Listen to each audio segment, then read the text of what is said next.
Good morning. This morning I'm going to show you how to install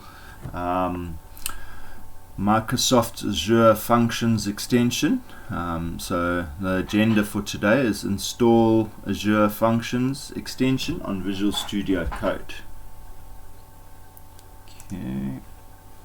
So first of all, with Visual Studio Code, there's always a marketplace. And so I've gone to the web address, click on install over here, and you'll see it says it needs to take me to the site. It wants to open up Visual Studio Code. I'm happy for it to do that.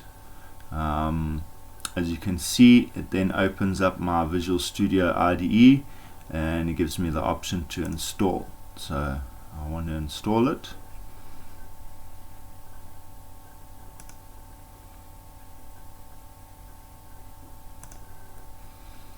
Once it's finished installing, you'll notice that there's an uninstall option.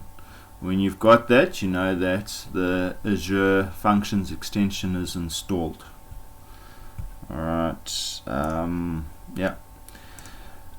If you need any help with installing any Visual Studio Code or Visual Studio extensions, you can contact me on my website. Or if you enjoy these videos, please feel free to contribute to my Patreon site. Thank you for watching. I hope this video has been informative, and I hope you have a great day.